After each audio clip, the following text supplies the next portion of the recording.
Hi all, అందరూ ఎలా ఉన్నారు? మీరందరూ బాగుండాలని మనస్ఫూర్తిగా కోరుకుంటున్నా. ఇక మన ఛానల్లో వీడియోలు కనుక మీకు నచ్చినట్టయితే ప్లీజ్ మీరు వెళ్ళే ముందు ఒక చిన్న లైక్ చేయండి.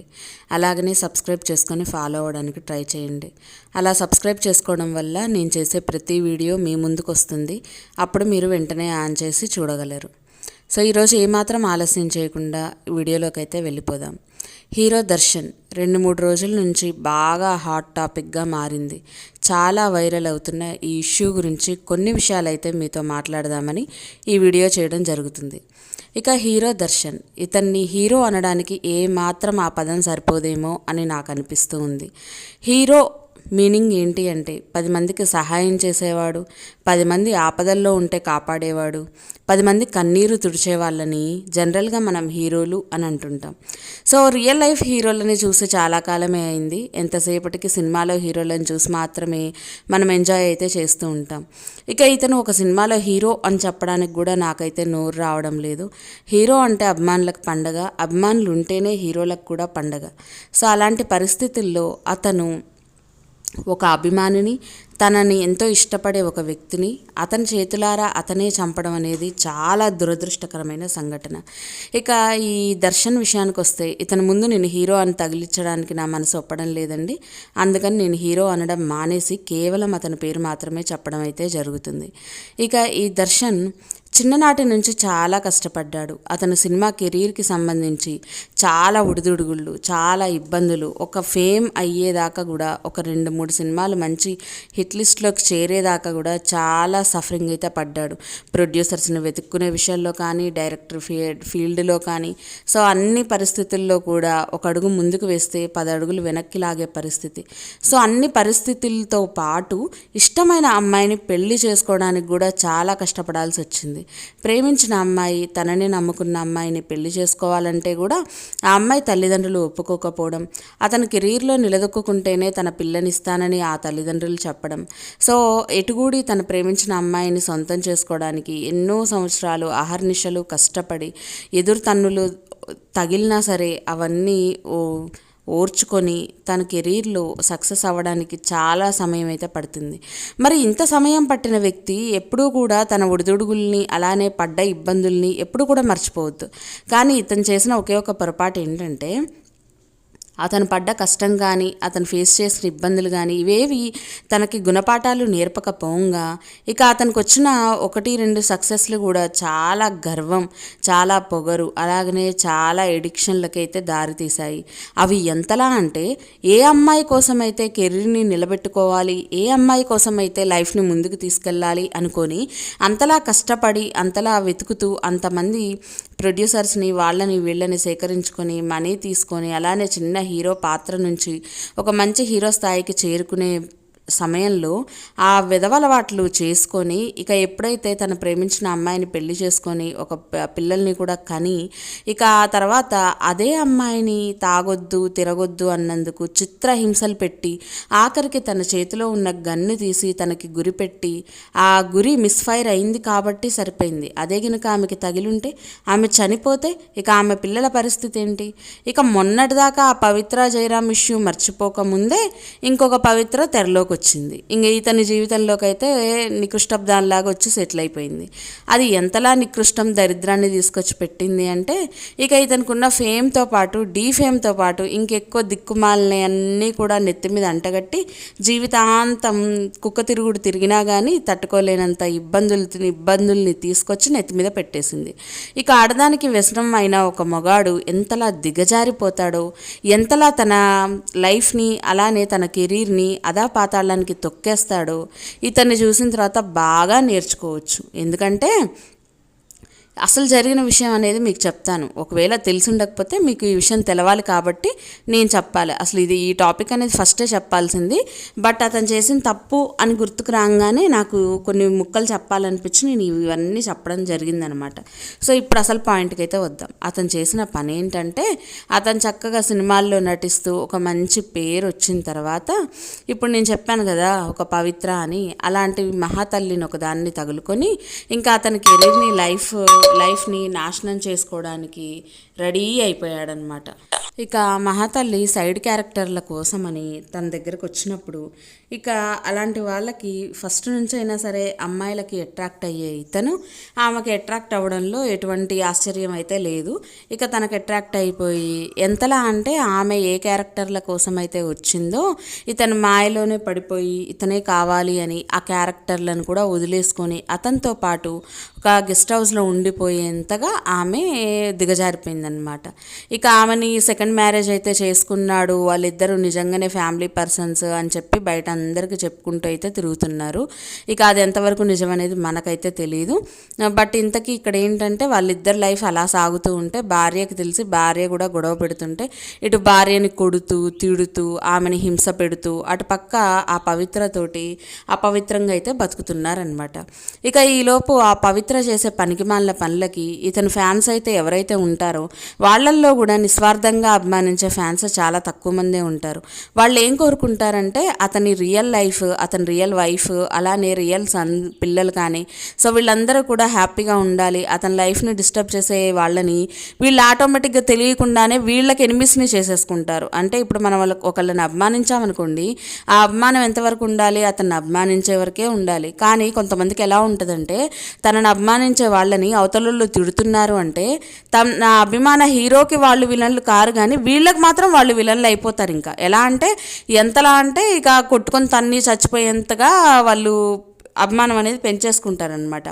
అలాగా ఈ వేణుస్వామి అనే అతను తన అభిమాన హీరో దర్శన్ చేసిన తప్పుల్ని తట్టుకోలేక ఈ పవిత్ర రాబట్టి అతని భార్యని కొడుతున్నాడు, అలానే అతను తప్పుడు దారి పడుతున్నాడు, అతని లైఫ్ దెబ్బతింటుంది అనే ఉద్దేశంతో ఇతను రకరకాల అకౌంట్లతోటి ఆమె ఏదైతే రీల్స్ చేసినా లేకపోతే వీడియోస్ చేసిన ఇలాంటివి ఏవి కనిపించినా ఇంకా వాటి కింద దూరేసి ఇష్టం వచ్చిన కామెంట్లు అయితే పెట్టేవాడనమాట. ఎంతసేపటికి తను తన మాయలోంచి ఈ దర్శన్ తప్పుకోవాలి, ఈ దర్శన్ తన ఫ్యామిలీ లైఫ్ని హ్యాపీగా లీడ్ చేసుకోవాలి, ఈమె నుంచి అతను పక్కకు పోవాలి అనే విధంగా ఆ కామెంట్లు అయితే ఉండేవి. ఇక చూసింది ఈ దర్శన్కి ఆ పవిత్ర జరిగిన విషయాలన్నీ చెప్పింది. ఇక అతని ఫస్ట్ అడ్వైస్ ఏం చేశాడంటే అవన్నీ బ్లాక్ చేసేయి అని చెప్పేసి, ఇక ఆమె అదే పని చేసింది, అతన్ని బ్లాక్ చేసింది. బ్లాక్ చేసినప్పుడైనా ఇతను ఊరుకోవచ్చు కదా. ఇతని అభిమానం ఎలా ఉంటుందంటే కొంతమందికి వెర్రి ఎక్కువగా అయిపోతుందన్నమాట.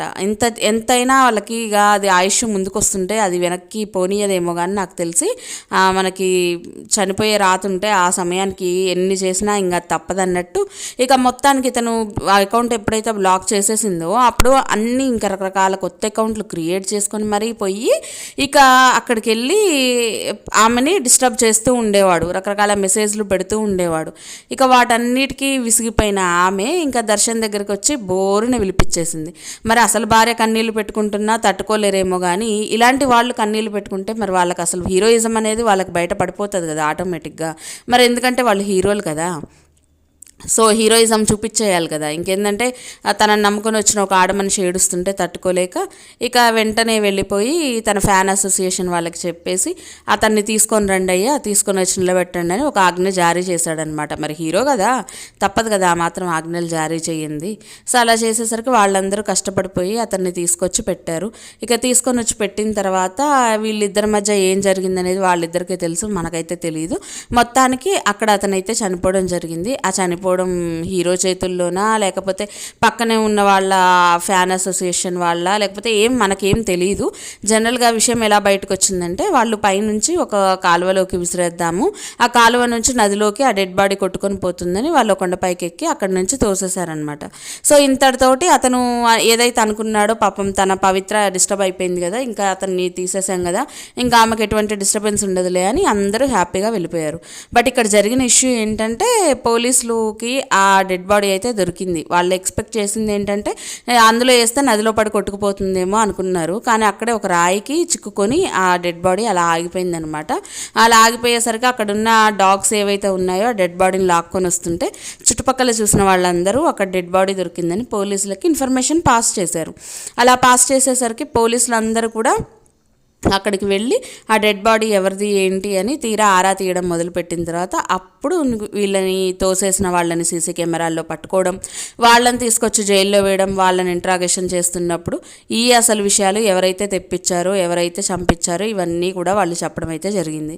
అప్పుడు ఏమైంది, ఈ హీరో ఉన్నాడు కదా, సో ఇతనికి మళ్ళీ హీరోయిజం చూపించబుద్దాయి, ఇక నీ వల్లే నా పేరు అనేది డ్యామేజ్ అయిపోయింది, ఇంకా ఎందుకంటే అప్పటికి వెలిగింది అనమాట మనకి తప్పు చేశాము అనే ఒక రియలైజేషనో తెలియదు, దొరికిపోతాము అనే భయమో తెలియదు, లేకపోతే ఇంకేమో తెలియదు, కానీ మొత్తానికి ఏంటంటే పోయి మళ్ళీ ఆ పవిత్ర దగ్గరికి వెళ్ళి ఇక ఎక్కువగా భార్యని కొడితే మరి భార్య ఊరుకుంది, కానీ ఇంక అందరినీ కొడితే అందరూ ఊరుకోరు కదా, పోయేసి శుభ్రంగా కొట్టాడనమాట. ఎంతలా అంటే రక్తం వచ్చి ఆమె పడిపోయేంతలా కొట్టేశాడు. అలా కొట్టేసరికి మళ్ళీ ఏమనిపించిందో, మళ్ళీ ఆ అభిమానం అనేది పోదు కదా, పాపం హీరోయిన్ కదా ఆమె అతని దృష్టిలో, సో అందుకని చెప్పేసి ఆమెను మళ్ళీ తీసుకెళ్ళి హాస్పిటల్లో అడ్మిట్ చేశాడు. ఆమెకి ట్రీట్మెంట్ జరుగుతున్నప్పుడే మళ్ళీ ఎందుకు అతనికి డౌట్ వచ్చి పోలీసులు వచ్చి అరెస్ట్ చేస్తారనే డౌట్ వచ్చి ఆమెను తీసుకెళ్ళి మళ్ళీ ఫామ్ హౌస్లో పెట్టేసి చక్కగా ఉన్నారనమాట అందులో ఇద్దరు. అలా ఉన్నప్పుడు పోలీసులు అతను ఫామ్ హౌస్కి వెళ్ళాడనే విషయం తెలిసి అక్కడికి వెళ్ళి వాళ్ళని అదుపులోకి అయితే తీసుకోవడం జరిగింది. సో ఇక్కడ ఇంతకుముందు కూడా జరిగింది ఏంటంటే, పాపం ఆల్రెడీ భార్యని ఇతను అంతలా హింస పెడుతుంటే ఆ భార్య కూడా 4 సార్లు కేసు అనేది ఫైల్ చేయడం జరిగింది రకరకాల సెక్షన్స్లో. సో వాటిల్లో ఉన్న ఇతను అప్పటికే ఇబ్బంది పడుతూ ఉంటే ఇక ఇప్పుడు ఈ ఇష్యూ జరిగేసరికి ఇంకా ఇబ్బందుల్లో అయితే కూరుకుపోయాడనమాట. సో ఒక మనిషి ఈ ఎదుగుదల అనేది అతని దిగజారుడు తనానికి ఎంతగా దారి తీస్తుందో చూడండి. సడన్గా అన్ని కష్టాల నుంచి, అన్ని ఇబ్బందుల్లోంచి తన తల్లి ఒక వర్క్ చేసుకుంటూ, ఎలా అంటే ఫుడ్కి సంబంధించి ఏదో వర్క్ చేస్తూ పాపం పెంచింది. తన తండ్రి చనిపోయినా కానీ తన తల్లి బాధ్యతను ఎత్తి మీద వేసుకొని పెంచింది. కష్టసుఖాలు, ఒడిదుడుగులు అన్నీ అతనికి తెలుసు. ఇండస్ట్రీలో అంత ఈజీ కాదు సక్సెస్ అనేది కూడా తెలుసు. అలానే ఎంతో ప్రేమించి పెళ్లి చేసుకుని, అది కూడా తల్లిదండ్రులు ఎంత చెప్పినా వినకుండా నేను అతన్నే పెళ్లి చేసుకుంటా అని ఆమె కూర్చున్న తీరు కానీ, అలానే ఆమె కోసం ఇతను కష్టపడ్డాయి అన్నీ మర్చిపోతారా అండి ఒక్క సక్సెస్ తోటి? సక్సెస్ వచ్చినంత మాత్రాన నిజమైన హీరోలం మేము ఏది చెప్తే అది వింటారు అనేంతగా ఆ ఆలోచన పెంచుకోవడం అనేది చాలా తప్పు. సో ఇది కాక ఎంత అభిమానమైన సరే ఆ హీరో మనం ఎంత అభిమానం అయినా సరే ఈరోజు చూడండి తన అభిమానిని చంపుకునే పరిస్థితికి అతను ఇలా వచ్చాడు. అభిమానులు లేనిది హీరోలు ఉంటారా చెప్పండి? హీరోలు లేనిది అభిమానులు ఉండరు, అభిమానులు లేనిది హీరోలు ఉండరు. వాళ్ళు ఉంటేనే వీళ్ళకి చలామణి అవుతుంది, వీళ్ళు ఉంటేనే వాళ్ళకి చలామణి అవుతుంది. అంత ఈజీ కాదు కదా. ఆ అభిమానం పాపం అభిమానం అతని ప్రాణాలకు ఎంతలా దారితీసిందంటే, ఈరోజు ఆ చనిపోయిన వేణుస్వామి భార్య కడుపుతో ఉందంట, 5వ నెల కడుపుతోటి. ఈరోజు ఆమె లబోదిబ్బోమని మొత్తుకుంటుంది. తన భర్త 2 రోజుల్లో ఇంటికి వస్తానని చెప్పాడంట.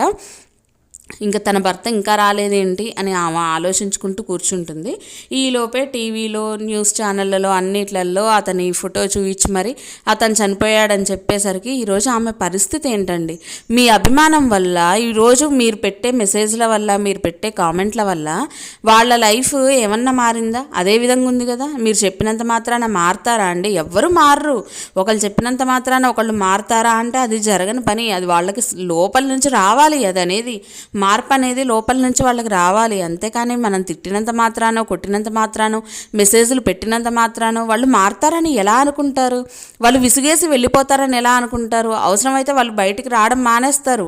అలాంటి వాళ్ళతోటి సెటిల్ అయి ఉంటారు. వాళ్ళకి అది కామన్. ఒక భార్య ఉండగా ఒక భర్త వేరే వాళ్ళని తగులుకోవచ్చు, లేకపోతే భర్త ఉండగా భార్య వేరే వాళ్ళని తగులుకోవచ్చు. ఇదంతా ఇండస్ట్రీలో చాలా వరకు 50% ఇలాంటి పొల్యూటివ్ అయిన పీపుల్ ఉంటే 50% జెన్యూన్ పీపుల్ ఉన్నారు.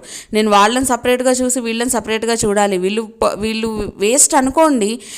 మీరు కేటగిరీ డిసైడ్ చేయండి. ఒకటి గుడ్, ఒకటి బ్యాడ్. ఈ రెండిట్లలో వాళ్ళు ఏ కేటగిరీకి సంబంధించి బ్యాడ్లో ఉన్నారనుకోండి, వాళ్ళని మీరు జీవితాంతం కష్టపడ్డా మార్చలేరు.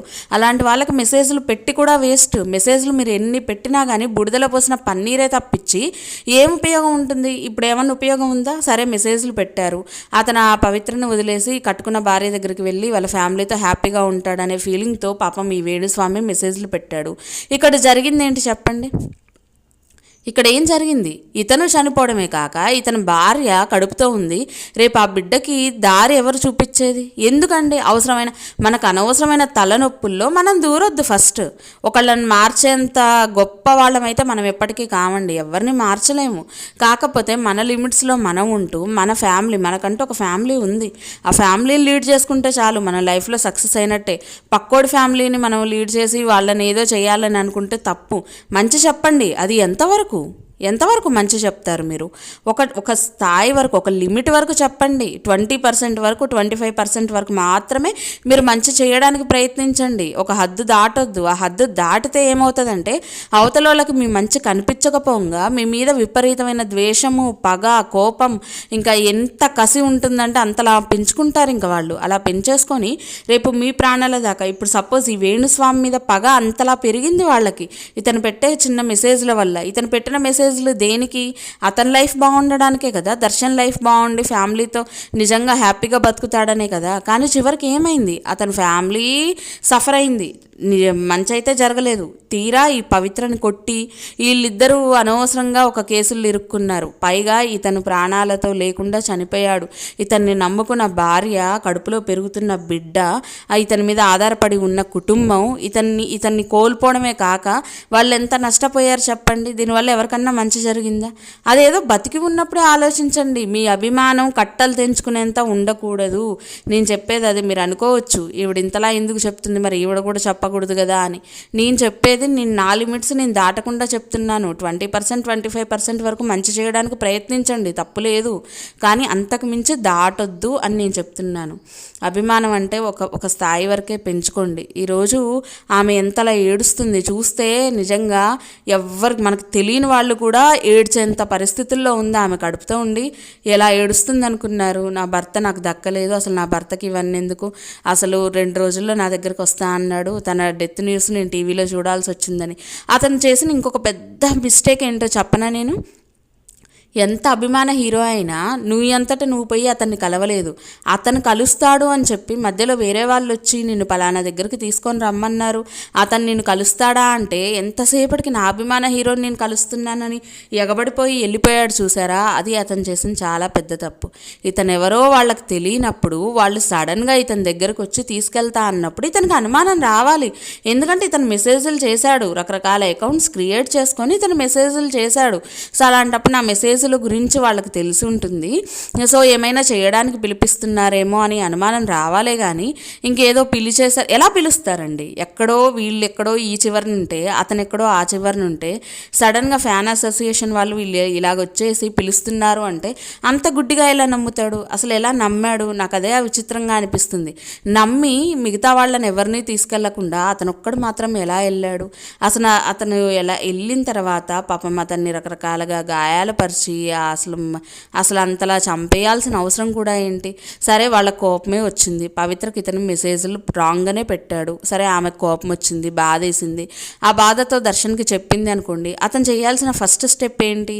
పోలీసులకి ఇన్ఫర్మేషన్ పాస్ చేయాలి. ఇలాగా పలానా పర్సన్ మమ్మల్ని ఇబ్బంది పెడుతున్నాడు, సో అతన్ని మీరు క్యాచ్ చేయండి, అతనికి పనిష్మెంట్ ఇవ్వండి అంటే అది కరెక్ట్గా ఉండేది. ఎందుకంటే అది ఆమె ఎలా అయినా ఏడవనియండి, ఆమె ఎయిదర్ గుడ్ కావచ్చు, ఎయిదర్ బ్యాడ్ కావచ్చు. సో ఎవరికి తనల్ని ఇబ్బంది పెట్టే విధంగా మెసేజ్లు చేయడం అనేది ఎవరి దృష్టిలో అయినా ఎక్కడైనా తప్పే కాబట్టి సో అలాగా తనని పిలిపించి ఒక వామ్ చేసో లేకపోతే నువ్వు మా జోలికి రావద్దని చెప్పో పంపించుంటే బాగుండేది. కానీ ప్రాణాలు తీయాల్సినంత తప్పైతే కాదు కదా అది.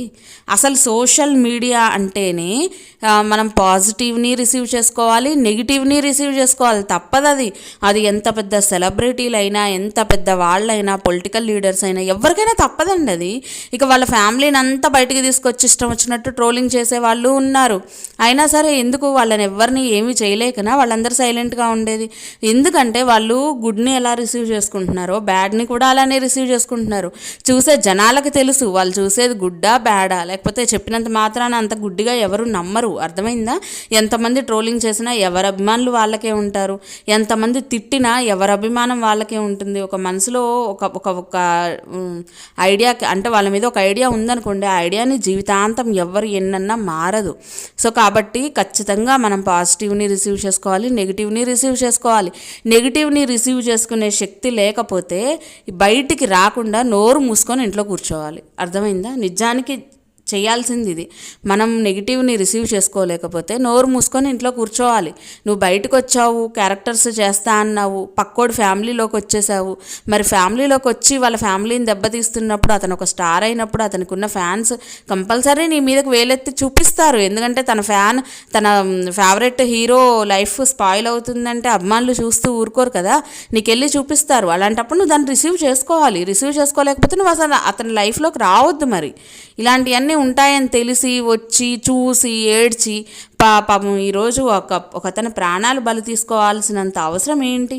నువ్వు చేసిందే కదా చెప్పింది, నువ్వు చెయ్యంది కాదు కదా. చేసింది చెప్తేనే నీకు అంత కోపం వచ్చింది. అసలు ఏది లేకుండా అతని ప్రాణాలను బలి తీసుకుంటే వాళ్ళ ఫ్యామిలీ మెంబర్స్కి ఎంత కోపం రావాలి? అది ఈమె ఎంత తప్పు చేసింది, వాళ్ళు ఎంత తప్పు చేశారు. ఇది చాలా పెద్ద ఇదండి నిజంగా చెప్పాలంటే. మొన్ననే పవిత్ర జయరామ్ దాంట్లో చూసి విసుగెత్తిపోయి ఉన్నాము. మళ్ళీ కొత్త క్యారెక్టర్లు, మళ్ళీ కొత్త పేర్లు, మళ్ళీ అదే పేరుతోటి ఇంకొక ఆవిడ దిగిందమ్మ రంగంలోకి. ఈవిడకేం కాలేదు, కానీ ఈవిడ వల్ల ఒక అతని ప్రాణాలు, పాపం అమాయకుడి ప్రాణాలు పోయాయి. సో ఇప్పటికైనా కొంచెం ఆలోచించుకోండి అమ్మా. ఎవరైనా సరే ఆలోచించుకొని ఏదైనా మనం ఒక మెసేజ్ పెడుతున్నామంటూ అదే అవతల మనిషి హర్ట్ అవుతారా లేకపోతే ఏంటి అనేది 1-2 సార్లు ఆలోచించుకోండి. ఒకసారి చెప్పడానికి ప్రయత్నించండి, వినకపోతే మానేయండి. ఇంకొకసారి కామెంట్ చేయకండి, చూడకండి అసలు ఫస్ట్ మీరు. ఎందుకంటే అది మీ ఫ్యామిలీలోకి రాలేదు కదా. సో మీరు భరించలేనంత పెయిన్ అవ్వడానికి వేరే వాళ్ళ ఫ్యామిలీ కాబట్టి మీరు చూడనట్టు వదిలేయండి, లేదా అసలు పట్టించుకోవడం మానేయండి. అలాంటి వీడియోస్ చూడడం మానేయండి. మీ ఫ్యామిలీ డిస్టర్బ్ అవ్వద్దు కదా. ఈరోజు పాప మా కడుపుతో ఉన్న ఆవిడ ఎలా బతకాలి? భర్త కష్టంతో ఒక భార్య ఎప్పుడైనా బతకగలుగుతుంది. తనకి ఓన్లీ జాబులు కానీ అలాంటివి ఏమీ లేకపోతే పాపం అతను తెచ్చే సంపాదనతో ఆమె బతకగలుగుతుంది. ఇప్పుడు సంపాదించే పర్సనే లేకపోతే తన కడుపులో ఉన్న బిడ్డని ఏ విధంగా పోషించాలి? లేకపోతే బాధ్యత అంతా తన నెత్తి మీద పడ్డట్టే కదా. ఒక కుటుంబం ఏ రకంగా నాశనం అయిపోతుంది చూడండి. ఒక అభిమానం అనే ఒక ముసుగు వేసుకొని ఆ కుటుంబాన్ని ఎలా నాశనం అయిపోయిందో ఇప్పటికన్నా ఆలోచించుకోండి అమ్మ. ఎవరైనా సరే ఒక స్థాయికి మించి అభిమానం పెంచుకోకండి. అలాగనే మనం వద్దు అనుకున్న వాళ్ళ దగ్గరికి మనం అసలు వెళ్ళొద్దు కూడా.